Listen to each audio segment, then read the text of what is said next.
Buenas noches, licenciada. Gusto saludarla. Buenas noches. Gracias igualmente. ¿Qué tal está, Judith? Mucho gusto. Todo bien, Entonces, gracias. Buenas noches, licenciada. Ya esperando. ¿Qué tal, William? ¿Cómo están? Buenas noches. Entonces, tal vez no me escucharon. Voy a utilizar la plataforma de Moodle para hacer el examen.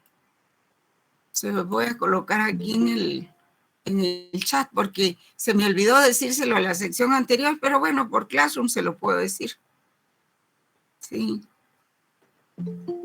Pero como ahora son finales, creo que no va a haber problema.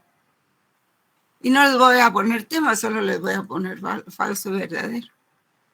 Y en derecho internacional público no hay problema. Vamos a ver. Muy bien, Nick, también. Buenas noches, bienvenida. Buenas noches, ¿cómo estás, Saúl? Utilizaremos la plataforma de Moodle. Licenciada, buenas noches. Buenas noches. Perdone que yo la interrumpa. Díganos. Licenciada, solo una pregunta. Fíjese que yo le mandé mi correo, que me dijo usted que le mandara correo, pero no sé si le llegó sobre mi nota. No me ha llegado. Anoche estuve viendo los correos y no me ha llegado. Entonces revise su correo o revise bien la dirección, porque no Irma Yolanda, Irma Yolanda. A estas alturas, eso ya tenía que haber resuelto, yo no se le he contestado. No, es que como yo hablé con usted anoche, ¿no? Creo que fue pero como dice que me lo mandó y yo anoche después de la clase me puse a ver los correos. No le llegó. No me llegó. Mandé, aquí está. Irma Yolanda D. No, B de bueno, B de borrar, pero ¿sí? Es minúscula, todo es minúscula. Sí. Bueno, tal vez no había llegado anoche, ¿verdad? Puede ser. Pero hoy voy a ver otra vez porque tengo otras solicitudes de revisión y tengo que trabajarlas. Entonces, yo voy a su correo. Si lo veo, le voy a contestar revisando, ¿verdad? Está bien, tener la certeza de que sí lo vi, ¿verdad? Vamos. Muchas gracias, licenciada. ¿No? Muy bien. Ligda, buenas noches, le saluda Helen. Sí, posiblemente también haya entrado el correo de la compañera a una carpeta que se llama spam. Tal vez por eso usted no lo ubica. Sí, no veo los spam. Sí. Sí, y no solo porque son spam. Sí, puede ser. Revise su correo o utilice otro correo, Luis. Utilice otro correo. Tal vez por eso es que no me digan, porque usted ya me había dicho esta semana que había enviado un correo, yo no lo vi. Y ahora me dice nuevamente que ya lo envió, pues, y tampoco lo vi anoche. Espero verlo hoy. Bueno. Licenciada, disculpe, pero eso usted lo tiene que ver en su spam, si ella se lo mandó ahí. Sí, aquí está, mire. Sí, porque aquí está, mire, Irma Yolanda @gmail.com, nota le puse, ¿ven? Y ahí le escribí, se lo mandé el jueves. Aquí está, ¿ven? Me dice que sí le llegó. ¿Así? Enviado, dice. Solo que viera ahorita el correo. Pero es que me quita la clase. Veámoslo después. Sí, porque hoy tengo mucho material. Sí, está bien. Bueno, con mucho gusto. Miren, vamos a trabajar hoy Está bien, gracias, muy fina hoy. Para servir el derecho internacional, no como un compañero de la sección F, que no tiene los puntos necesarios, pero me hizo una amenaza velada hoy. Me dice, usted también cuídese, licenciada, porque con todo lo que está pasando. Ya estoy vacunada, le era dicho Ligra. Sí, me hizo una amenaza velada. Y es que lo que pasa es que hay compañeros que no toman en serio el curso. Y este curso es tan válido como otros, pues, aunque la materia sea diferente. Y entonces están en el último momento que quieren que rescate los puntos. Y esto no es negocio, no es mercado para que yo esté negociando una calificación, ¿verdad? Que sí, que póngame. Si se puede, yo lo hago. Póngale que le falten 2 puntitos, entonces sí. O 3 puntos aún todavía. Pero si es alguien que no entregó glosario, sabía que iba mal en su calificación, con mayor razón para entregar los glosarios bien hechos y todo, ¿verdad? Pero si iba mal en su calificación y el glosario no lo hizo como yo dije, entonces vamos a ver, de todas maneras le voy a revisar su calificación. No va a hacer que me pase algo como me lo dijo, ¿verdad? Es que hay amenazas, jóvenes. Y como estamos, y lo triste es que se den esas cosas, pues. Bien, entonces, vean, hoy vamos a ver el derecho internacional humanitario. Hay una parte ahí que habla de la neutralidad. Está en la página del libro, les voy a decir, en la página 430, que vale la pena leerla también. En realidad vale la pena terminar la lectura del libro y hablar de la cronología del conflicto armado interno, porque si muchos que están jóvenes pues no habían nacido en ese tiempo, es una buena oportunidad para que se enteren de qué fue lo que pasó. En alguna oportunidad en su vida profesional van a necesitar esa información. Y ahora que tienen oportunidad de leer aquí 3, 4 hojitas, abuelo de pájaros se van a enterar. Mira. Bien, entonces vamos a ver un par de videos sobre el derecho internacional humanitario y luego yo voy a hacer una pequeña exposición con unas filminas. Bien, vamos a compartir.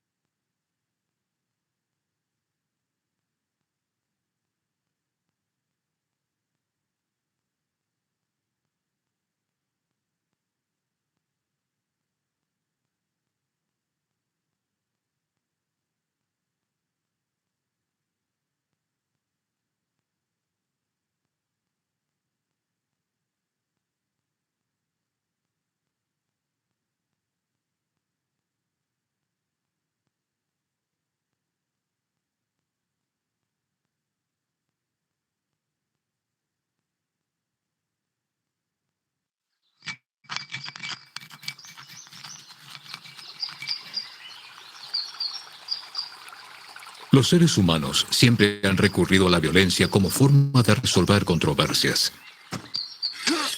Pero con el transcurso del tiempo, en todo el mundo, se han hecho esfuerzos para limitar la brutalidad de la guerra. Ese espíritu humanitario condujo a la adopción del primer Convenio de Ginebra en 1864 y el surgimiento del derecho internacional humanitario contemporáneo. Esas leyes universales establecen límites a los modos de librar las guerras y protegen a quienes no participan en las hostilidades y a quienes ya no están en condiciones de hacerlo. Para ello, siempre se debe distinguir entre las personas y los bienes que pueden ser atacados y los que deben ser preservados y protegidos. Además, nunca se debe atacar a los civiles. Hacerlo sería un crimen de guerra. Cuando llegaron a nuestra aldea, nos gritaron que nos iban a matar a todos. Yo tenía mucho miedo y fui corriendo a esconderme en el monte. Oí a mi madre gritar. Pensé que nunca más la volvería a ver. Se debe tomar todas las precauciones posibles para evitar causar daños a los civiles o destruir bienes esenciales para su supervivencia. Tienen derecho a recibir la ayuda que necesiten.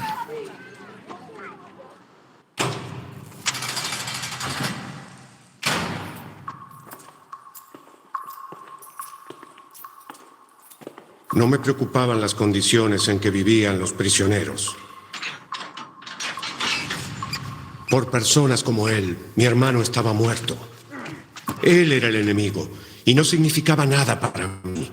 Pero después me di cuenta de que tras las rejas, él estaba fuera de acción y ya no era una amenaza para mí o mis familiares. Las leyes de la guerra prohíben la tortura y los malos tratos a los detenidos más allá de su pasado. Los detenidos deben recibir alimentos y agua, y se les debe permitir comunicarse con sus seres queridos. De ese modo se preserva su dignidad y se los mantiene con vida.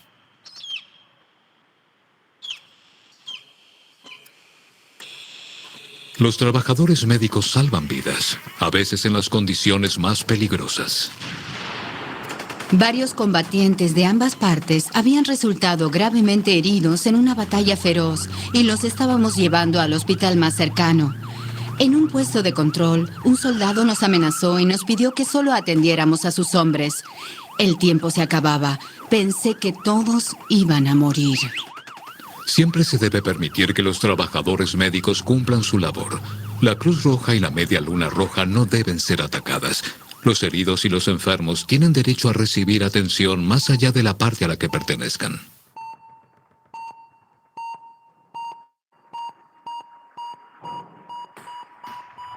Los avances en tecnología armamentística han requerido una adaptación de las leyes de la guerra.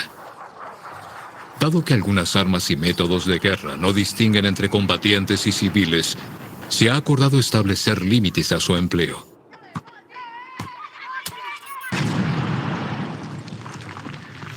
En el futuro, las guerras podrían librarse con robots totalmente autónomos. Pero ¿tendrán esos robots la capacidad de distinguir entre un objetivo militar y una persona que nunca debe ser atacada?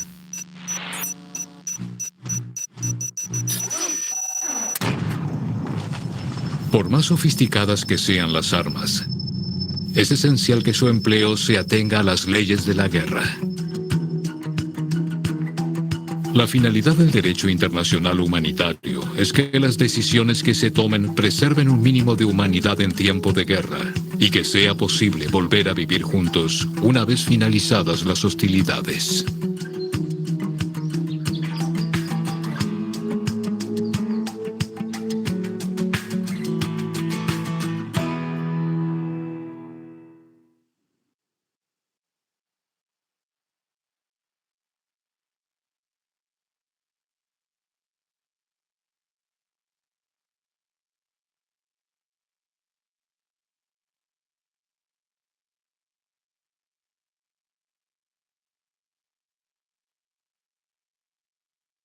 Bien, vamos a ver el otro video entonces. ¿Me escuchan?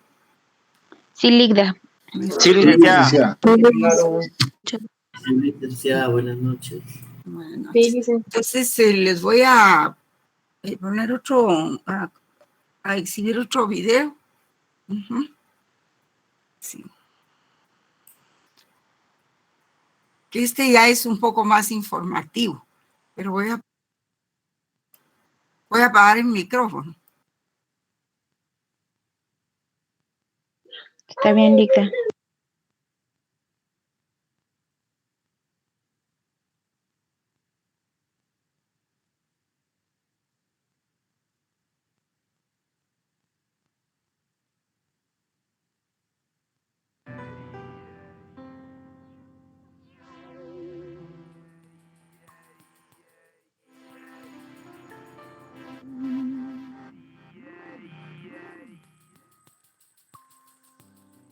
Cordial saludo. Estamos en esta sesión del diplomado tratando el tema del derecho internacional humanitario. Vamos a explicar su origen histórico, los antecedentes que justifican su existencia en el mundo contemporáneo y las normas fundamentales que lo componen, tratando de dar cuenta de su legitimidad y de la relación que tienen estas normas con acontecimientos históricos desde la cual cada una de ellas se explica. Antes de empezar, es importante tener en cuenta algunas consideraciones de tipo histórico y algunas aclaraciones conceptuales que nos permitirán abordar mejor el tema. La primera de ellas, que es muy importante aclarar, es tener en cuenta que la violencia siempre ha sido uno de los motores del desarrollo social a lo largo de la historia. Y que la guerra, que es la forma más desarrollada y evolucionada, si se puede decir así, de la violencia, siempre ha sido un medio para resolver los conflictos entre distintos pueblos, así también como entre distintos individuos. Pero a pesar de la existencia de la guerra a lo largo de la historia humana, siempre han existido algunas normas que han pretendido regularla y han pretendido establecer algunos límites para que su desarrollo no desborde las posibilidades de supervivencia de los pueblos que se encuentran enfrentados. Lo que queremos decir con esto es que hay algunos antecedentes históricos del derecho internacional humanitario, que no ha existido como lo conocemos en la actualidad siempre, pero que hay algunas reglas y algunos desarrollos previos que nos permiten comprender la manera como estas normas contemporáneas responden a la conciencia histórica que ha tenido de la cultura humana por atender algunas limitaciones específicas en el desarrollo de los conflictos. Es muy importante entender también que hay en muchas culturas, muchos siglos atrás, distintas normas que tienen como objetivo regular, controlar o mitigar los efectos que la guerra causa a los pueblos que la padecen. Por colocar algún ejemplo, el Código de Hammurabi establece unas limitaciones para evitar el desarrollo exacerbado de los conflictos bélicos y que, como lo dice en una de sus normas fundamentales, se deben evitar los excesos de parte de la persona fuerte o de quien tiene mayores posibilidades de desarrollar las acciones bélicas en contra de aquellos que no tienen las mismas condiciones para responder a ellas. Es muy importante entender que las normas que anteceden históricamente al derecho internacional humanitario se basan en costumbres, prácticas, ciertos principios derivados de categorías morales, religiosas, políticas y militares, que en general eran hábitos adquiridos o principios de comportamiento que se iban asimilando en las sociedades con el tiempo y que tenían como objetivo regular la conducta de los combatientes. Pero como estaban basados en la costumbre, esas normas pues, no resultaban de un código, no devenían de tratados formales, sino que al no ser normas escritas devenían de la práctica habitual de la costumbre y precisamente por eso se conocían como reglas consuetudinarias. Esas normas no escritas que se basan en la costumbre forman el antiguo derecho consuetudinario. Tenían la finalidad pues, de garantizar el respeto por las personas que no participaban en las hostilidades, así también como brindar un trato humano a los combatientes. ¿Y qué quería decir brindar un trato humano a un combatiente o a las personas que no participaban? Pues el establecimiento de ciertos límites en medio de las confrontaciones y en medio del ejercicio de la violencia. Pero es muy importante entender que por su naturaleza su cumplimiento no depende de la conformación de la acción con respecto a un código o de que su respuesta se viera entrelazada con la existencia de una ley previa, sino que era más bien resultado de una práctica reiterada en el tiempo, de una costumbre y de algunas normas previas que permitían a los ejércitos acostumbrarse a los desarrollos que la misma guerra iba generando. Es importante además entender que con el paso del tiempo, pues, esas reglas consuetudinarias basadas en la costumbre se empiezan a formalizar y empiezan a aparecer unos primeros tratados, muchos de los cuales se elaboran entre las partes en conflicto después de las batallas. Es decir, habían unos primeros escritos que se conocían como carteles, que eran unas normas mínimas de respeto para la confrontación bélica que se asumían de manera bilateral entre las dos partes enfrentadas. De la misma forma con lo anterior, aparecen una serie de reglamentos o unas leyes que promulgaban los ejércitos para el comportamiento de sus propias tropas, en donde se establecían algunos límites y algunas reglas que permitían controlar los excesos que se desarrollaban en las batallas. Pero eran normas específicas, circunscritas a contextos históricos determinados, entre partes enfrentadas y que se podían determinar claramente, así también respondiendo a culturas y a épocas específicas. Hay que decir también, y eso es muy importante en la comprensión de los antecedentes del derecho internacional humanitario, que hasta el siglo XIX las incipientes normas que controlaban los conflictos armados, además de que eran resultado de contextos específicos, históricos y culturales, no tenían un alcance global y no podía pensarse en realidad en la existencia de normas que regularan los conflictos a nivel internacional o que pudieran ser asumidos por todos los estados. Esas normas entonces no tenían un alcance más allá de las partes que estaban enfrentadas y no excedían los límites de las culturas que amparaban a los ejércitos enfrentados. Esas normas culturales que daban sentido a los primeros tratados que regulaban la guerra, pues respondían a discursos históricos, a intereses políticos, económicos, y esos factores culturales, sociales y políticos determinaban su configuración en un sentido estrictamente bilateral, es decir, no podían entenderse más allá de las partes que estaban enfrentadas y por lo tanto no podían tomarse como una referencia para otros conflictos que no cumplieran con las condiciones de las dos partes beligerantes. En esa medida, entonces, podemos decir que solo hasta el siglo XIX, o más bien que desde el siglo XIX, empieza a pensarse la posibilidad del establecimiento de algunos códigos que puedan regular los conflictos más allá de las circunstancias culturales específicas de las partes enfrentadas. Es así que en 1864, hasta la segunda mitad del siglo XIX, se empiezan a formalizar las normas que regulan los conflictos bélicos, pretendiendo hacerlas de universal cumplimiento y de obligatorio cumplimiento, además, por todas las partes enfrentadas en cualquier escenario posible, en cualquier circunstancia histórica. En 1864 se lleva a cabo una conferencia diplomática en Suiza, en donde se firma el Convenio de Ginebra del 22 de agosto, que se entiende históricamente como el primer momento en el que aparece el primer esbozo de lo que vamos a llamar derecho internacional humanitario, que es considerado el primer instrumento multilateral de derecho internacional y que tiene o pretende establecerse como una normatividad universal más allá de circunstancias históricas específicas para que en cualquier conflicto, en cualquier contexto, puedan asumirse estas normas como limitantes a las acciones bélicas. Precisamente uno de sus precursores, Henry Dunant, sostenía que, voy a citar, en momentos extraordinarios como los que reúnen a príncipes del arte militar pertenecientes a nacionalidades diferentes, no sería de desear que aprovechasen esta especie de congreso para formular algún principio internacional, convencional y sagrado que, una vez aprobado y ratificado, serviría de base para sociedades de socorro a los heridos en diversos países de Europa. Usamos esta cita precisamente para contextualizar el hecho de que es en ese momento donde empieza a pensarse la necesidad de establecer unas leyes que puedan ser aplicadas en todos los contextos, en cualquier situación específica y que puedan establecer esos límites necesarios que son condiciones mínimas para el establecimiento de ejercicios bélicos. El Convenio de Ginebra entonces tenía como objetivo mejorar las condiciones de los militares heridos en batalla. Y en un primer momento, el derecho internacional humanitario está circunscrito al contexto bélico del desarrollo de la batalla. Y se considera esa primera normatividad como la base actual del derecho internacional humanitario. Pero ese convenio tenía unas características específicas que lo hacían particularmente innovador. La primera de ellas era que era una norma escrita. Como lo recuerdan, las primeras normas que trataban de regular las batallas eran normas resultado de la costumbre, no escritas, sino acuerdos informales que se hacían entre las partes. La primera innovación que se establece en los convenios de Ginebra es que es una norma escrita y por lo tanto formal, que pretende ser universal y permanente, y cuyo objetivo es proteger a las víctimas de los conflictos bélicos y se puede aplicar en cualquier contexto y circunstancia. Segundo, que ya no es un tratado bilateral entre las partes enfrentadas, sino un tratado multilateral que es abierto a todos los estados y que cualquiera de ellos puede reconocerlo como parte de su propia normatividad interna.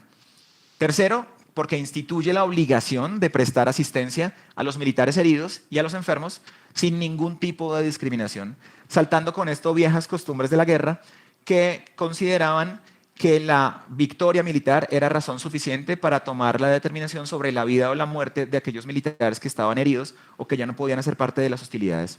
Y cuarto, y eso empieza a reglamentar lo que sucede el año anterior, en 1863, con la fundación de la Cruz Roja, la institución de símbolos y de respeto a una institución que es el Comité Internacional de la Cruz Roja, que tiene como finalidad el establecimiento de los límites en el sentido de que es la que se encarga del cuidado y de la protección de los combatientes y del uso del material médico-sanitario indispensable para el desarrollo de las hostilidades. Entonces es muy importante entender cómo el derecho internacional humanitario se desarrolla en buena medida paralelamente con la existencia del Comité Internacional de la Cruz Roja, que es el comité encargado de llevar adelante el respeto por estas normatividades internacionales que pretenden el establecimiento de límites en los conflictos. Entonces, también es muy importante entender que después de la firma del Tratado de Ginebra, fueron apareciendo poco a poco nuevos tratados que complementaban y ampliaban la normatividad original. Esa nueva reglamentación que va dando forma al derecho internacional es una respuesta a las crecientes demandas en materia humanitaria que van dejando los conflictos, particularmente los conflictos modernos, porque estamos hablando del siglo XIX y del siglo XX, y el derecho internacional humanitario se pretende una forma de establecer límites que contengan la creciente deshumanización que deviene del desarrollo tecnológico aplicado a los conflictos. Es decir, tratar de establecer límites a la creciente exacerbación de la capacidad militar que viene de la mano con la tecnificación del armamento, que se utiliza en las nuevas formas de violencia, porque el desarrollo de la sociedad capitalista y el desarrollo de la ciencia va teniendo en el estamento militar o en el campo militar una de sus formas fundamentales de aplicación. Son los excesos que devienen del uso de nueva tecnología y de nuevos armamentos los que obligan a la existencia de esta normatividad por los efectos en materia humana y de costo de daño a las personas con las confrontaciones cuando ya estos conflictos, digamos, usan un tipo de armas y un tipo de estrategias que causan unos estragos desmedidos. Entonces, esos hechos de barbarie anteceden al derecho que pretende regularlos y siempre es el derecho una respuesta posterior a los excesivos daños y a las excesivas modificaciones en el terreno militar que van dejando unos costos humanos impresionantes. Es la Primera Guerra Mundial, el primer escenario que empieza a mostrar en la historia humana, en la historia occidental, el efecto fundamental que la tecnología y que los desarrollos militares de la ciencia causan en las personas, porque los conflictos, por supuesto, han variado históricamente. Es la llegada de la tecnología y de la implementación de técnicas científicas aplicadas a la guerra lo que causa la necesidad de establecer la reglamentación, lo que causa la necesidad de considerar los efectos humanos en pérdida de vidas humanas, así también como los efectos posteriores que se siguen en los combatientes, que quedan mutilados, cegados y en muchos casos imposibilitados de llevar adelante una vida con sentido después de los efectos de armas específicas. Entonces, es en el contexto de las guerras modernas y particularmente la Primera Guerra Mundial, que como lo dice el historiador inglés Eric Hobsbawm, puede ser pensado el siglo XX con la aparición de las dos guerras mundiales como la época de la barbarie, a diferencia del siglo XVII, que fue pensado o fue definido como el siglo de las luces, el siglo XVII y XVIII. El siglo XX bien puede ser pensado, dice Hobsbawm, como la época o el siglo de las tinieblas, por los efectos tremendos que traen las confrontaciones bélicas en Europa y que alcanzan un nivel de daño en todas las regiones del mundo. Entonces, son las guerras mundiales y la Primera Guerra Mundial, digamos, el primer momento en el que se muestran los efectos tremendos que trae la guerra y que trae la ciencia y el desarrollo militar en las vidas de las personas, porque ya son millones de personas las que quedan comprometidas por el daño causado por la guerra. Particularmente por el uso de nuevo armamento, por explosivos cada vez más potentes y por los efectos que estos tenían en las líneas de trinchera. También es importante entender que la tecnificación de las armas, de los rifles, en particular la implementación de la ametralladora, empezó a generar una cantidad de víctimas cada vez más creciente, entre los cuales se encontraban generaciones enteras de jóvenes que eran llevados a la guerra en cumplimiento de leyes que los obligaban al respaldo de sus constituciones internas. Entonces, a medida que va apareciendo, que se va tecnificando el armamento, estamos mostrando unas imágenes de las ametralladoras, el número de bajas empieza a incrementar exponencialmente. Además de esto, aparece nueva tecnología, por ejemplo, en el uso de los tanques, que es un nuevo material bélico que empieza a causar estragos en las líneas enemigas en cada uno de los bandos enfrentados, porque cada uno de los bandos enfrentados en la Primera Guerra Mundial empieza a gestar sus propios desarrollos tecnológicos. No es en vano la afirmación que han hecho muchos sociólogos y filósofos políticos de que es desafortunadamente la guerra el teatro de operaciones específico y propicio, no solamente para el desarrollo de la economía capitalista, sino para la concreción de todas las estrategias de ingeniería y de ciencia que ven en la guerra un terreno de aplicación de sus desarrollos más específicos. Como podemos ver en las imágenes, ambos bandos empiezan a desarrollar una tecnología muy particular, que es una tecnología nueva, innovadora, a diferencia de antiguos conflictos en donde el enfrentamiento, si bien tenía el uso de la pólvora y causaba daños en las líneas enemigas por el uso de bombas o de algún tipo de explosivo, es la Primera Guerra Mundial el momento en donde ya la tecnificación llega a un nivel extremo, en donde ya se puede empezar a suplantar la vida del soldado como regente de la acción bélica, o al menos de la protección que le comporta el uso de un tanque o de alguna otra estrategia militar. No solamente se desarrolla la guerra terrestre con los tanques, sino que también se da la aparición o la tecnificación de los submarinos y de la guerra naval, que empiezan también a causar estragos en las vidas de las personas. Y estamos viendo unas imágenes de cómo esa tecnificación llega a todas las instancias en donde se desarrolla el conflicto: tierra, mar y también aire. Porque a la par con el desarrollo de submarinos y de buques de guerra, que han existido siempre los buques de guerra, pero esta vez tecnificados y con armas de largo alcance, fueron apareciendo también los aviones usados para los bombardeos en las líneas de trinchera, con los efectos tremendos que tenía en costo de vidas, tanto para los pilotos como para los soldados terrestres, que eran los que recibían estas bombas y que causaban unos estragos tremendos, no solamente en el campo de batalla, sino también en las ciudades en donde la población civil empezó a ser afectada por el uso de esta nueva tecnología empleada para la guerra.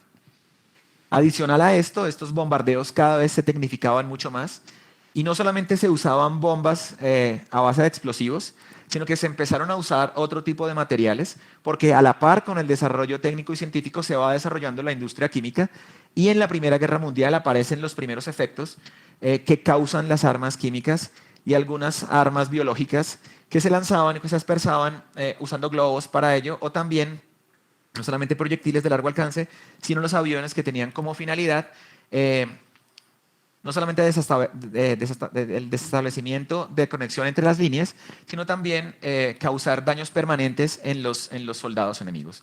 Entonces podemos ver una imagen en donde se empieza a implementar una nueva tecnología para defenderse de los ataques y de los efectos que causan esas armas químicas y esas armas biológicas, y la implementación de una nueva forma de defensa, que es la máscara de gas, que es empleada no solamente por los soldados, sino que también los animales y todas las personas que participaban de las hostilidades necesitaban esa forma de defenderse ante los efectos que causaba el gas, efectos terriblemente nocivos que afectaban con posterioridad no solamente a los individuos que estaban en las confrontaciones, sino por la acción del viento a las comunidades que se encontraban cerca y que alcanzaban a tener el efecto de estos elementos químicos. Entonces, como podemos ver, la sofisticación de las armas hizo necesario la sofisticación en el recurso de contención. En este caso, las máscaras antigas, que, como decimos, no tenían efecto solamente en el terreno de batalla, sino que también se empleaban, se llevaban adelante como arma de disuasión y de afectación de la población civil del bando enemigo. La particularidad del uso de las armas químicas y de las armas biológicas, digamos, llegó a un exceso en las confrontaciones por el daño permanente que causaba en los soldados, como podemos ver en las imágenes: ceguera, daños en las mucosidades, obstrucción en vías respiratorias, daño a nivel arterial, con unos efectos a largo plazo realmente muy dañinos y muy nocivos para las personas. También fue importante, digamos, darse cuenta cómo llegan el efecto de estas armas a la población civil, y aquí encontramos una imagen tremenda en donde hay una escuela completa de niños con sus maestros esperando el ataque, con la zozobra, por supuesto, y con el terror con natural al efecto de este tipo de armas, muchas de las cuales son imperceptibles solo hasta el momento en el que ya están causando la afectación a las personas. Por supuesto, digamos, el efecto fundamental y el daño fundamental que se causa en todo conflicto es a la población civil, a las personas que no participan y que siempre terminan siendo o aportando el mayor número de muertes en una confrontación de la cual en la mayoría de los casos no tienen participación alguna. También es importante entender que los excesos producidos en la Primera Guerra Mundial se vieron traducidos en la destrucción de entornos urbanos y de entornos rurales, es decir, en la afectación de los contextos de vida específicos de comunidades enteras en Europa, y de la manera como estas nuevas armas y estos nuevos procedimientos militares tenían como finalidad y como estrategia para doblegar a los enemigos la destrucción de ciudades y la afectación a la ciudadanía del bando encontrado. Entonces, el panorama de las guerras mundiales y de la Primera Guerra Mundial muestra los alcances y los efectos que puede llegar a tener la ciencia y la tecnificación de armamentos en el uso militar, pues lleva a la necesidad de pensar el establecimiento de unos límites, no solamente en la jurisprudencia, sino por encima de todo unos límites morales, por los efectos tremendos que causa el conflicto y que causa esta devastación. Es como resultado de esto que muestra la Primera Guerra Mundial, y es en respuesta a estos efectos de las guerras modernas, guerras que tienen o que corren paralelamente con el desarrollo de la sociedad capitalista, que se hace necesario el establecimiento de una normatividad que se va empezando a desarrollar y que con el tiempo se empieza a complementar. Esa normatividad que tiene como finalidad el establecimiento de los límites a esa acción bélica, empieza, como dijimos, en el Convenio de Ginebra de 1864, que tiene como finalidad mejorar las condiciones de los militares heridos en los campos de batalla.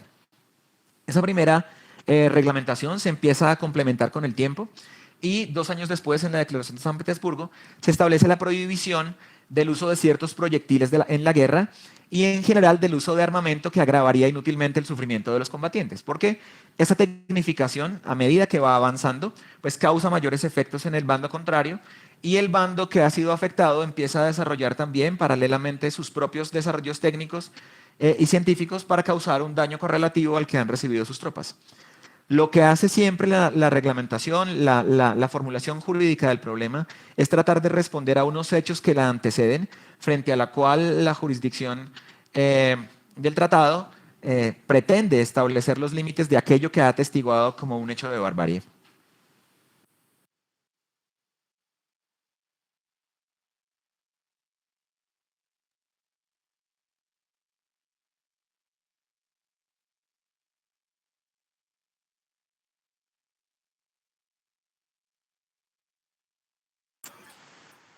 Bien, jóvenes, lo vamos a dejar ahí porque el video es muy, se tarda mucho.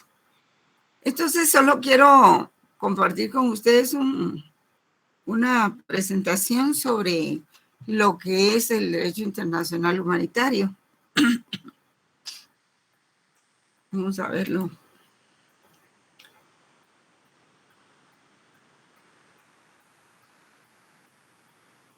A ver qué pasó aquí.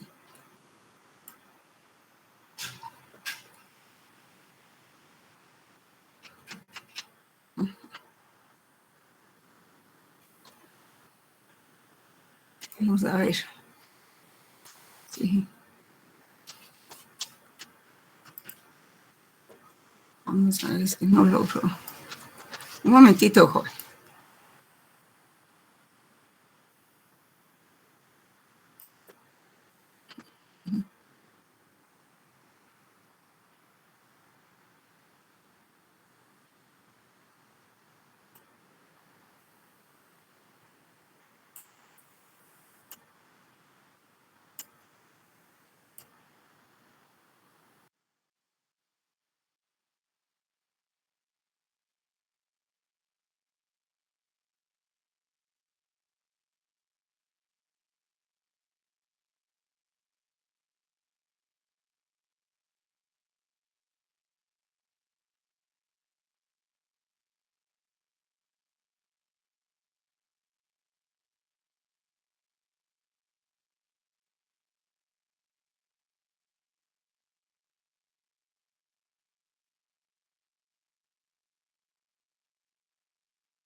Jóvenes, pueden ver ahí las filminas.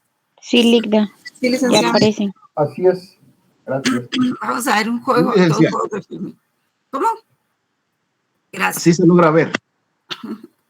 Derecho internacional humanitario. Bueno, este es un resumen y estas filminas están en el libro. Es del texto del libro. Solo así resumidamente, para no tardarme mucho, se las voy a exponer. Entonces, ¿qué es el derecho internacional humanitario? Se le conoce por estas siglas, ¿verdad?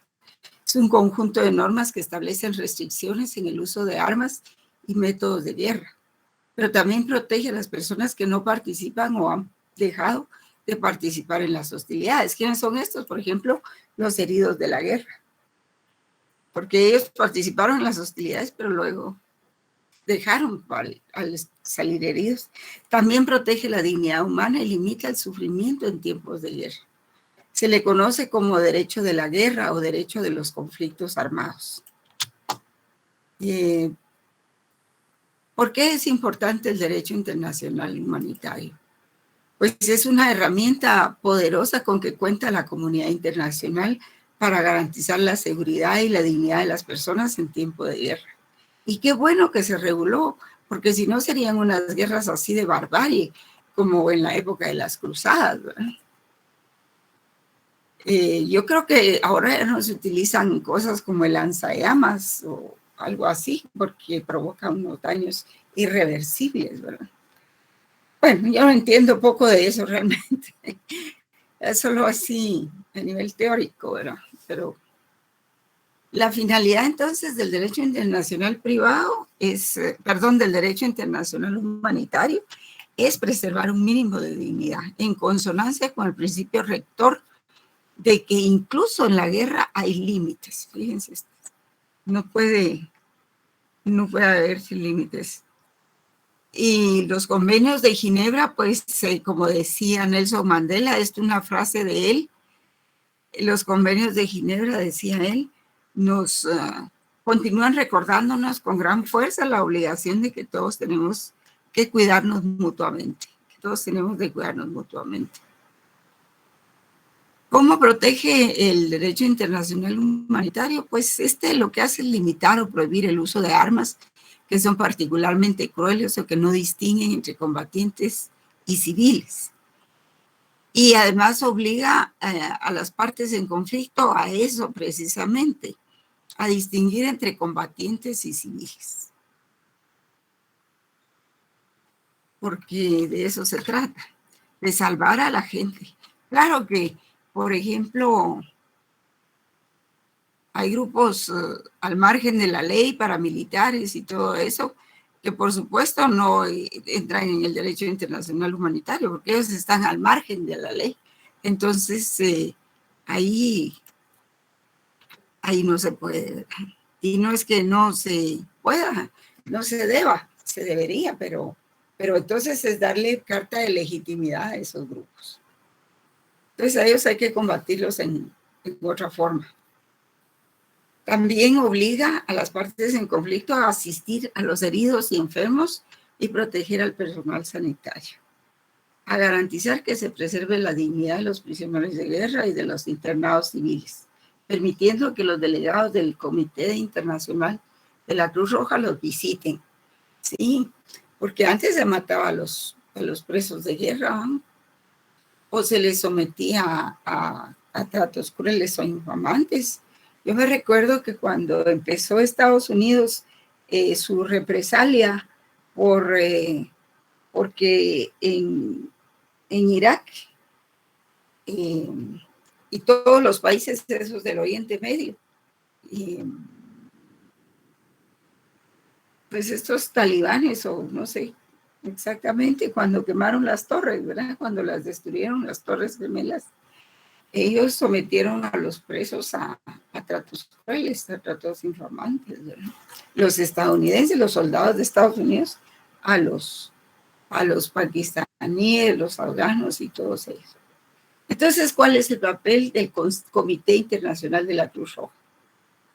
Pues es el guardián del derecho internacional humanitario y fundamenta su labor en los 4 convenios de Ginebra de 1929 y sus 2 protocolos adicionales de 1977, y aquí faltó uno, y 2005. Así lo tengo más completo para todo. Dichos instrumentos confieren al comité el derecho a realizar ciertas actividades como socorrer a los heridos, enfermos y náufragos de las Fuerzas Armadas.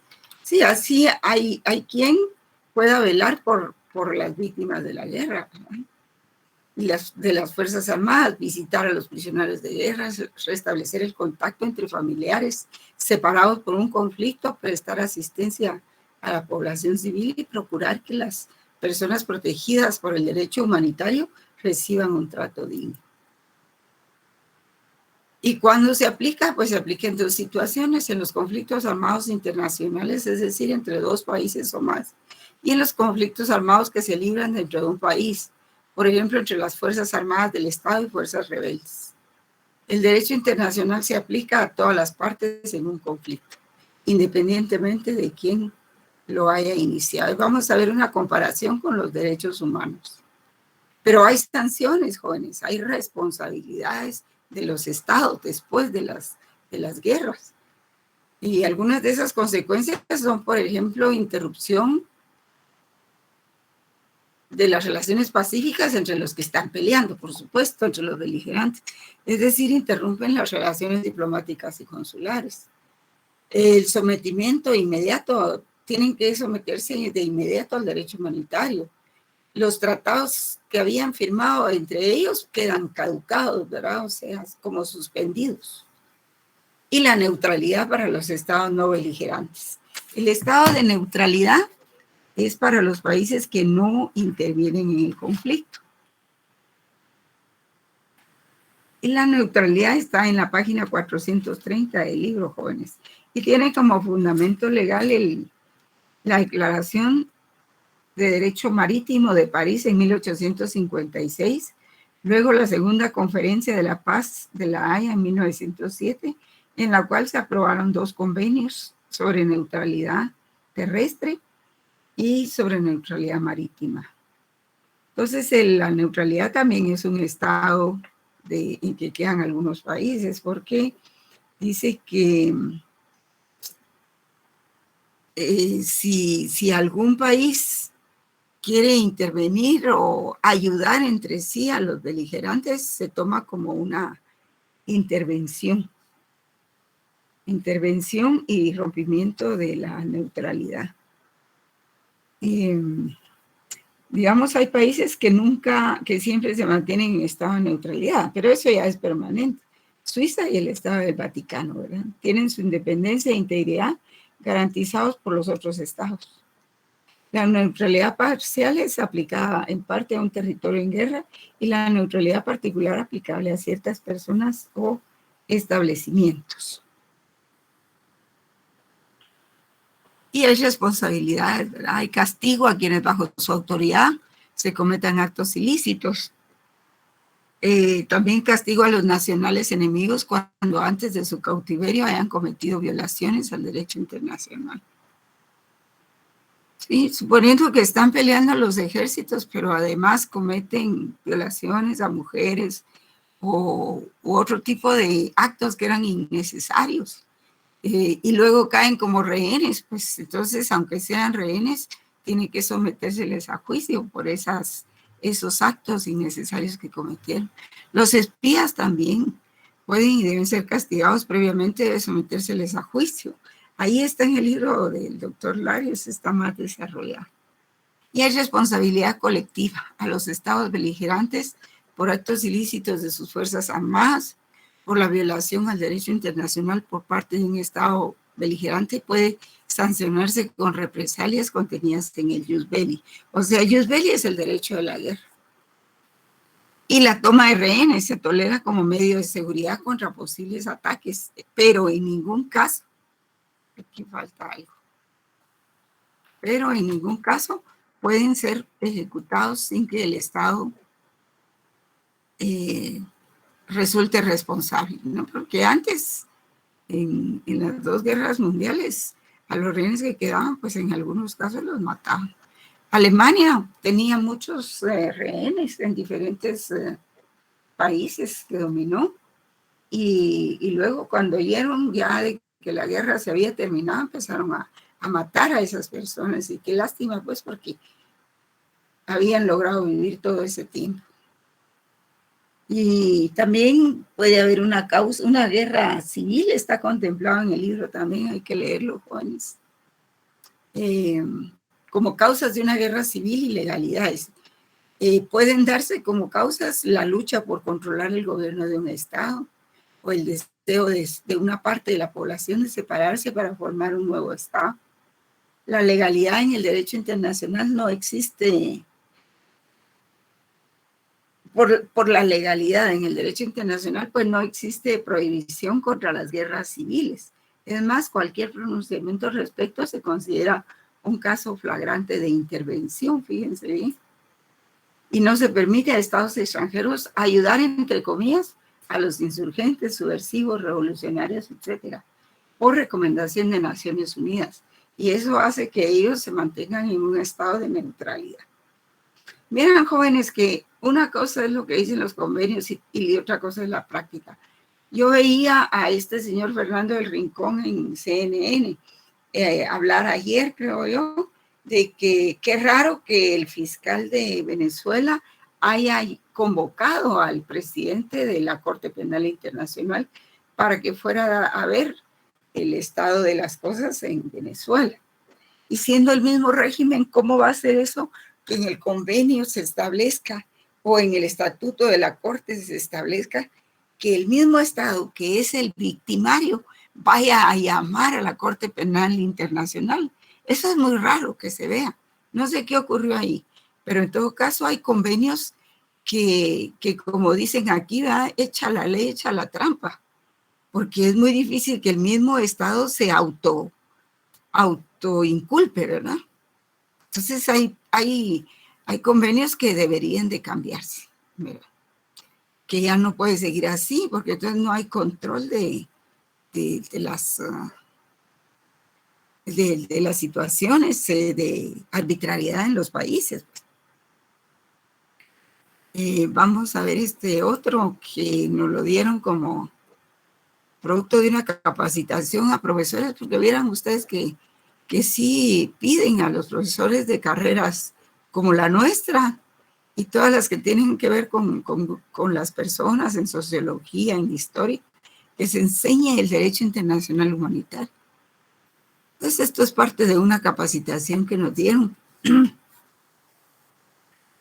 para mostrarnos lo que es el derecho internacional humanitario, el Comité Internacional de la Cruz Roja, los derechos humanos, su diferencia con el derecho internacional humanitario, en fin. Y se las voy a mostrar acá. Aquí hay una línea, una tangente que atraviesa esta otra. Y esto se para en dos. Uno cuando no es conflicto armado y cuando sí es conflicto armado. Entonces, por ejemplo, una manifestación como esta foto, pues, es para ilustrar. Entonces, por ejemplo, en este lado que no es conflicto armado y se trata de disturbios interiores, tensiones internas, otra forma de violencia colectiva, pero digamos que no es armada, se aplica los derechos humanos. Entonces, por ejemplo, hay una manifestación y el Estado tiene que proteger a toda esa gente que va a la manifestación, no atacarla, porque entonces se convierte en otra figura que es terrorismo de Estado. ¿Y a dónde vamos a parar? Que el mismo Estado ataque a la población. Entonces, esto en una manifestación, el Estado tiene que mandar a la policía a trabajar para resguardar la vida, porque el militar está formado para matar, para eliminar, para la guerra, ¿no? Entonces, es la policía la que tiene que actuar. Pero cuando la policía, en lugar de resguardar la vida y la seguridad de las personas manifestantes, lo que hace es atacarlas, entonces ha perdido el norte. Y entonces no hay un Estado de Derecho, no hay garantías. Diferente es, por ejemplo, cuando hay un conflicto armado que no es internacional, como el conflicto armado de Guatemala, que se dio hace más de 36 años. Entonces ahí se aplica el derecho internacional humanitario. Y también cuando es un conflicto armado internacional, por supuesto. Entonces, ¿cuáles son los objetivos de protección del derecho internacional humanitario? Las personas y los bienes, de acuerdo con el derecho de Ginebra, que ya lo vimos. Y las limitaciones radican en los medios y métodos para la conducción de hostilidades, porque se trata de la táctica y la estrategia, no solo de limitar las armas. Y entonces, ¿qué se protege a las personas? Las personas que participaron en las hostilidades, que están heridos y enfermos, o los civiles, ¿verdad? Que también están heridos y enfermos. Los náufragos, los prisioneros de guerra, el personal sanitario y religioso, los fallecidos, incluso desaparecidos, ¿verdad? O los que se supone fallecidos, porque si están fallecidos ya no necesitan cuidado, pero sí los desaparecidos. Pero incluso los fallecidos hay que velar por encontrarlos, por notificarle a las familias que los puedan enterrar con las honras fúnebres correspondientes, ¿verdad? Y también se protegen los bienes civiles, todo aquel bien que no sea un objetivo militar en general, las viviendas, las escuelas, los hospitales, ambulancias, en fin, y todas aquellas haciendas que tengan, que sean productoras de bienes para los alimentos, ¿verdad? Los granos, los víveres, el ganado, las frutas, las legumbres. Porque también atacar plantaciones es un problema después. Los bienes culturales, pues, también tienen que protegerse, ¿verdad? Los palacios, los monumentos, teatros, en fin. Y obras que contengan, pues, fuerzas peligrosas como las hidroeléctricas, las centrales nucleares, etc. O sea, lo que se busca es que al terminar el conflicto no haya tanta pérdida. Y se limitan los métodos de guerra, son los procedimientos tácticos y estratégicos utilizados en la conducción de hostilidades. Por ejemplo, esas minas que no dejaban huella y que eran minas que estaban adentro de bajo tierra y que los niños pasan, ponen el pie y ya. Entonces creo que eso también está prohibido.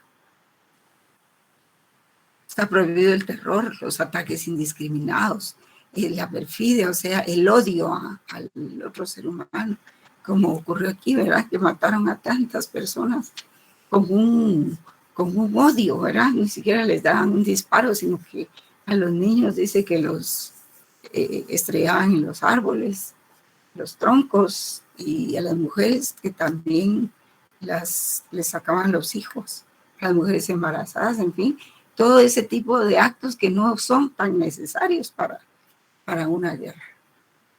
Entonces, también se limita el que se distinga entre combatientes y personas protegidas en un bombardeo, ya sea en zonas o ciudades, y objetivos militares y no militares. Evitar las municiones en racimo. Y otros que causen males que no son necesarios, sufrimientos innecesarios. Los efectos desproporcionados de la ventaja militar, que están armados, en contra de los otros que no lo están. Y lo que ocasiona daños extensos y duraderos y graves daños al ambiente. Por ejemplo, es en Napalm que en el conflicto armado interno explotaron aquí en todo sí, que se le llamó la gente naranja, en todo el altiplano occidental, que realmente causó daños al ambiente terribles. Uno salía por carretera y tan bonito que era ver todos los bosques que hay en Guatemala. Después del conflicto armado interno, todo, uno que otro árbol por ahí. Fue muy triste. Y aquí está el marco legal, ¿verdad? Que ya lo vimos, que son las convenciones de Ginebra, que lo relató el expositor, y los protocolos, ¿verdad? Y aquí este cuadro ilustra sobre las diferencias o divergencias entre cuando se aplican los derechos humanos y el derecho internacional humanitario. Por ejemplo, los derechos humanos se aplican todo el tiempo, en tiempos de paz y en conflictos. Algunos se suspenden, por ejemplo, con esa ley de orden público, que debería estar derogada realmente, porque no estamos en un estado de guerra. Y eso se dejó después del conflicto armado interno, pero debería derogarse ya, porque ya no responde o corresponde a la realidad. Solo la utilizan mal algunos políticos. Entonces, ahí es donde se suspenden algunos derechos y garantías, la libertad de locomoción, la libertad de asociarse o de compartir información, en fin, cuántas cosas. Y el derecho internacional humanitario, por supuesto, siempre se utiliza, tiene que entrar en los conflictos armados, nunca se puede suspender o derogar, al contrario de los derechos humanos. Los derechos humanos se aplican, los aplica el gobierno, los agentes gubernamentales tienen que aplicarlos y proteger a la gente. En el derecho internacional humanitario, pues eso se aplica a todas las partes en conflicto. Y los derechos humanos obligan a los estados en su relación con los individuos. O sea, es el estado el que debe velar por el cumplimiento de los derechos humanos. Para eso está y para eso se crearon. Y aquel que no lo cumple, pues está sujeto a un amparo o algo así. Y en cambio el derecho internacional humanitario pues obliga a las personas por infracciones a los convenios de Ginebra y por crímenes de guerra. Y aquí hay otras divergencias también que ustedes pueden leer, ¿verdad?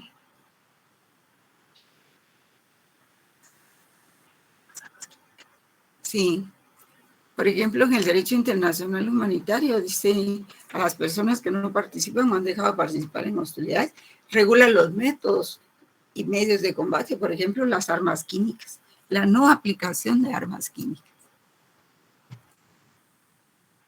Y los mecanismos de los derechos internacional humanitario es universal, porque estos provienen de la ONU, y la ONU en consenso de asamblea por medio de sus resoluciones. Todavía los derechos humanos cuentan con mecanismos regionales y también universales de protección que juzgan a los estados. Esas son algunas divergencias o diferencias. En cuanto a convergencias entre ambos, pues encontramos que lo que respeta el respeto a la vida, la prohibición de la tortura y tratos inhumanos, la prohibición de la esclavitud y las garantías judiciales están en el núcleo duro de ambos, ¿verdad? Y esto nunca puede ser derogado. Es parte del derecho natural, jóvenes. Y ese, aunque es un derecho no escrito, es parte de lo que no se puede permitir que se quite. Yo colocaría también ¿verdad? La inviolabilidad del individuo. Pero bueno, como dijo Aristóteles, acuérdense que las leyes cambian, pero lo que nunca cambian son los principios, ¿verdad? Entre los principios está la inviolabilidad del individuo, no discriminación, protección jurídica, legalidad, no retroactividad. Y esto corresponde a las convergencias entre ambos. Ambos contienen esos principios y ese núcleo duro que dice que no puede ser derogado. Y en cuanto al sistema de aplicación, pues es total responsabilidad del Estado adoptar las medidas legales internas para el cumplimiento de los derechos. Y aquí les quería mostrar también un poco la simbología de lo que es el Comité Internacional de la Cruz Roja, que se identifica con este símbolo. En cada país hay sociedades nacionales de la Cruz Roja. En Guatemala está la Sociedad Guatemalteca de la Cruz Roja, ¿verdad? Que es con lunas, medias lunas y con los signos de más, de diferentes tamaños. Y la Federación Internacional, esto es a nivel internacional, de las sociedades de la Cruz Roja. La federación se integra con la Cruz Roja. Y luego tenemos el Comité Internacional de la Cruz Roja, algunas características aquí, ¿verdad? Algunas destacadas que ustedes pueden leer ahí. No es una ONG, tampoco no es una organización internacional gubernamental, es una institución humanitaria, imparcial, neutral e independiente. Y trabaja para aliviar las consecuencias humanitarias de los conflictos armados.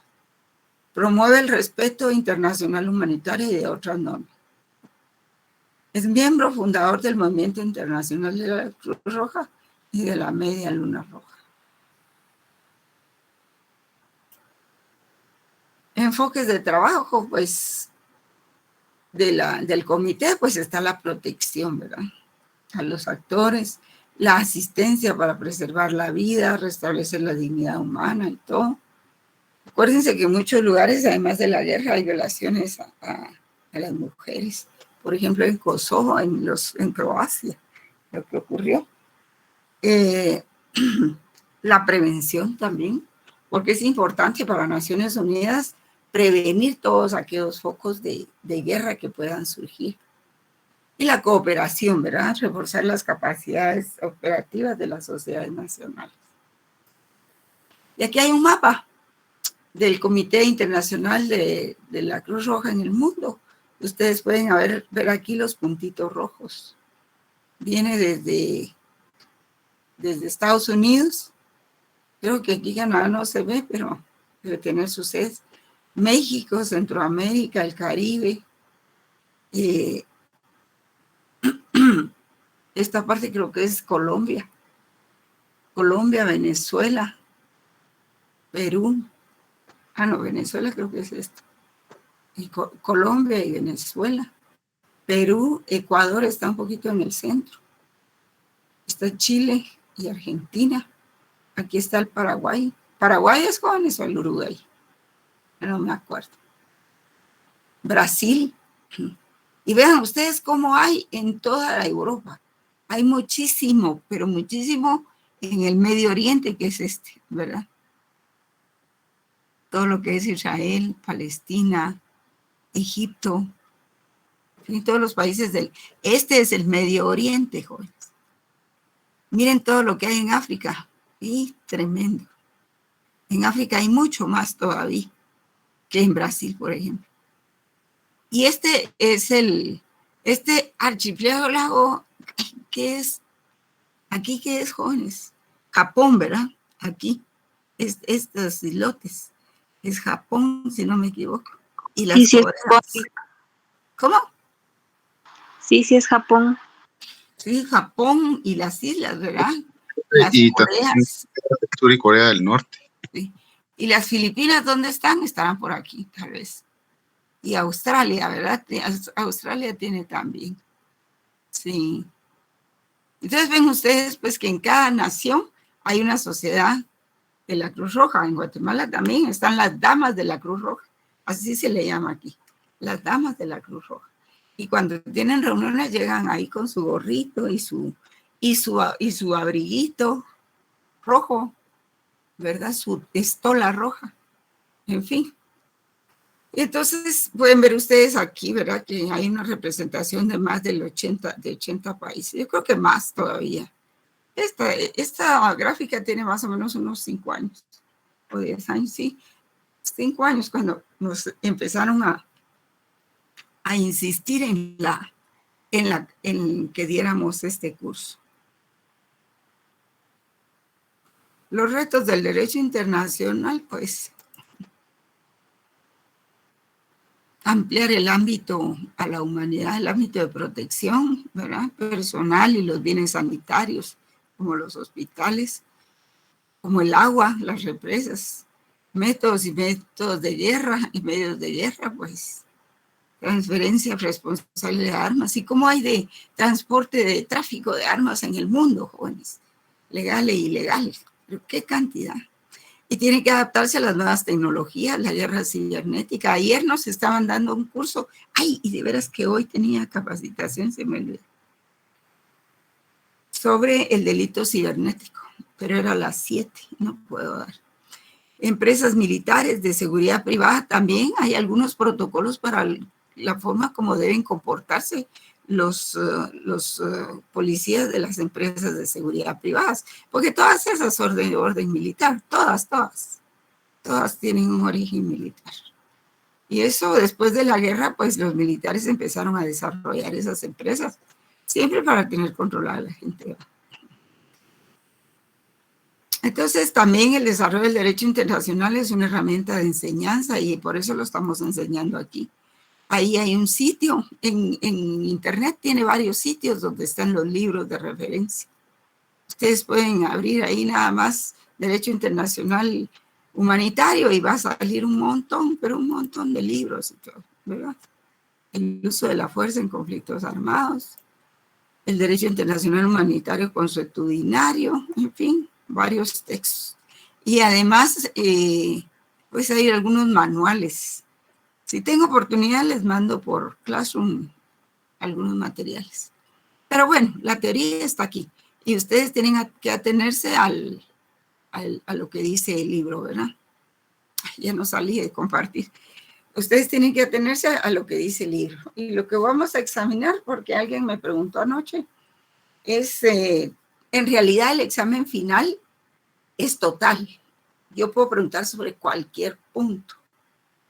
Por eso cuando se hace el programa se dice, se pone después, se incluye después de unidad 1 y de unidad 2, primer examen parcial. La unidad 3 y 4, segundo examen parcial. Y al final es libre.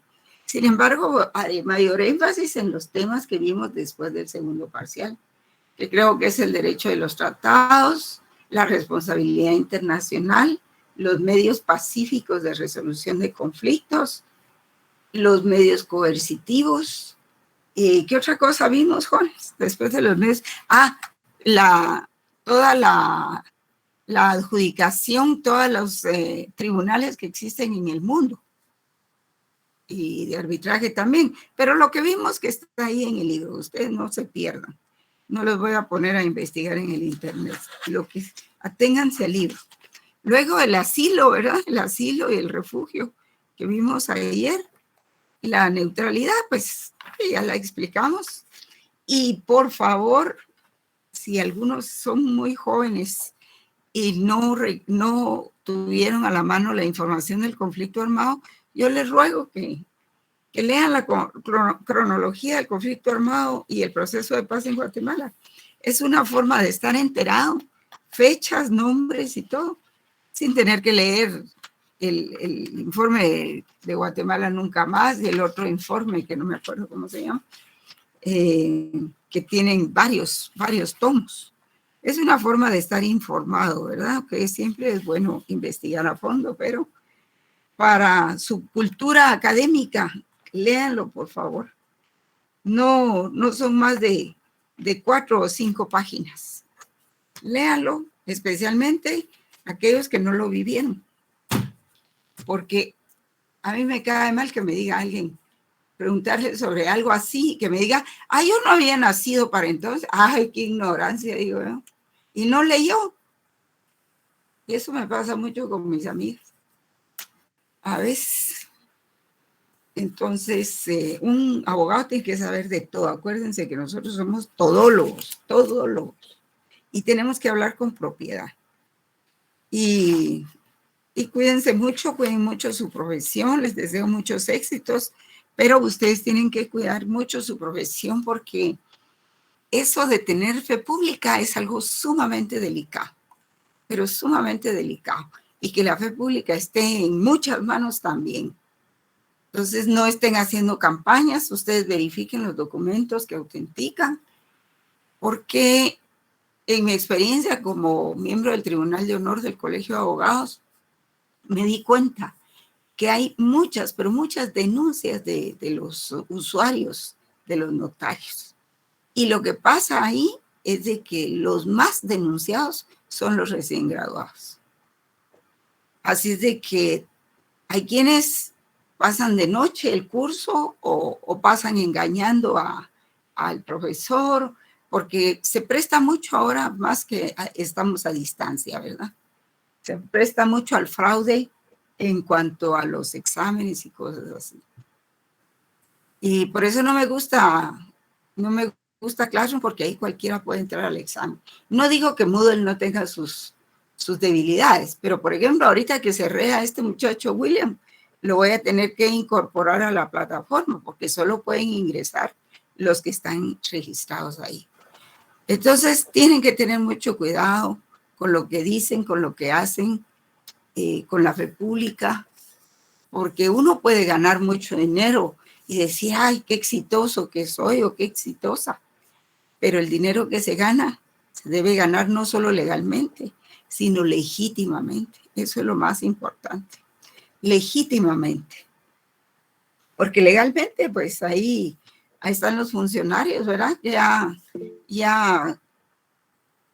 cumplieron su periodo los magistrados y que deberían de entregar el cargo por dignidad y por ética. Sin embargo, ¿qué hicieron? Entregaron el cargo y lo retomaron. Y eso no se vale. Eso no es legítimo. Y tarde o temprano las cosas cambian y tenemos que rendir cuentas, jóvenes. Y el dinero que ha sido obtenido no legítimamente, no digo que ilegalmente, pues puede dar lugar a una denuncia del Ministerio Público eventualmente. Porque ninguna enfermedad dura 100 años. Sí, Luis Fernando, cuénteme. Buenas noches, licenciada. Buenas noches. Ay, pues. Ojos, sí, Luis Fernando. Haciéndome parte de su punto de vista. Y ya para terminar, con lo que dice usted, los magistrados, ¿va, licenciada? Sí. Que tanta vergüenza tendrán porque también son parte de la facultad, ¿verdad? También son parte de la facultad, es cierto. Y algunos ocupan cargos mucho más importantes también entre los magistrados de la Corte de Constitucionalidad también. Y al final terminan dando un ejemplo que en clase es una cosa y en la vida real es otra, ¿verdad? Exactamente. Y entonces, ¿qué tipo de enseñanza están dando? Me pregunto. Con perdón de muchos colegas que yo conozco, ¿verdad? Entonces, ahí está el primer problema. Ahí está el primer problema. Porque si bien es legal lo que están haciendo, porque están torciendo la ley los del Congreso, los diputados, pero no es legítimo. ¿Por qué? Porque la población rechaza ese tipo de cosas y entonces no es legítimo, ¿verdad? En eso radica realmente. Y aquí es donde probablemente filosofía ni la conocieron, ¿verdad? Filosofía del derecho, que es la clase pues de los valores del derecho. Pero sí, tienes razón, Carlos. Y ya perdieron la dignidad, perdieron la ética y después están ahí como que muy exigentes con los alumnos, ¿verdad? Entonces no se puede dar, no se puede exigir algo que no se tiene o no se da, verdaderamente. Sí. Pero ustedes cuando sean funcionarios, sean magistrados y todo, acuérdense de mí, de mis palabras. Porque a veces el dinero se diluye, se vuelve agua, ¿verdad? Precisamente porque la fuente no ha sido legítima, ¿verdad? Aunque se revista de legalidad. Pero sí tiene razón usted en hacer esa crítica, compañero. Bien, así es de que les deseo éxitos en sus carreras, en sus respectivas carreras. Dedíquense a trabajar lo más pronto. Robinson me quería hablar. Robin, Alex. Sí, licenciada, muchísimas gracias, muy amable. Perdón, solo para quedar claros en cuanto a lo que va a venir en el final, es todo, ¿verdad? Sin embargo, hacía referencia a que se va a enfocar más en los últimos puntos que vimos, que es la responsabilidad internacional, ¿verdad? Los medios de solución de conflictos internacionales, que los vimos y todo su desglose. El derecho a los tratados. Sí, todos los temas que están después del derecho a los tratados, más los temas que están aquí en el libro, ¿verdad? Del segundo al final, ¿verdad? Después de la responsabilidad internacional. Sí, pues, y el derecho a los tratados que nos envió material también, ¿verdad, licenciada? Sí, eso no está en el libro, o sí está en el libro, pero creo que está en el número 1. No sé si está en este, creo que solo se menciona, pero no se desarrolla. Sí, de hecho, no, yo revisando en el libro. Enseñar derecho internacional sin enseñar derecho a los tratados no tiene sentido, ¿verdad? Porque ahí está el código de los tratados. Gracias, Anaí, gracias. Sí. Entonces, no tiene sentido enseñar derecho internacional y los tratados sin saber cuál es el código que marca cómo se hacen, para qué sirven, cuáles son sus formas, cuáles son los conceptos, definiciones, categorías, ¿verdad? Por eso es que se da en documento aparte.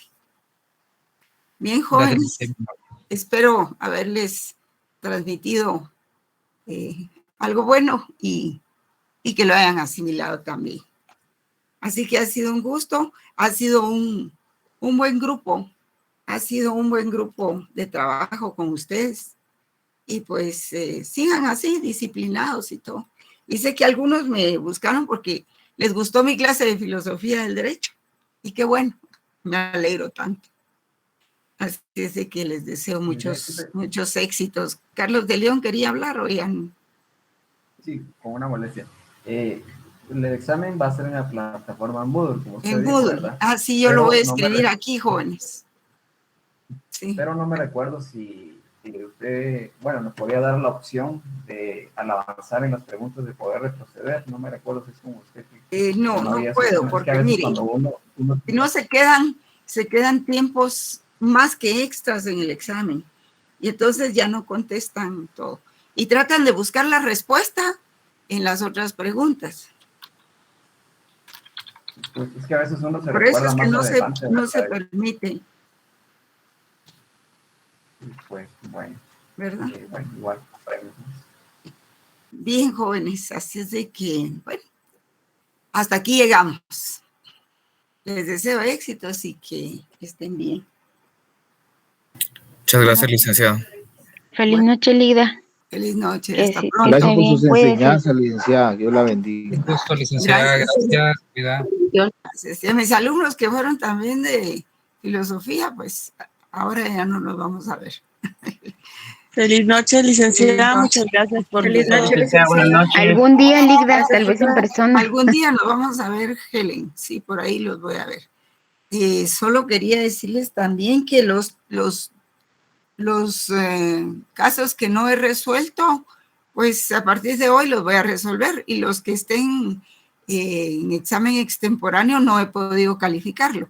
Así es de que voy a proceder este fin de semana a hacerlo. Así es de que yo digo que el lunes ya tendrán su calificación.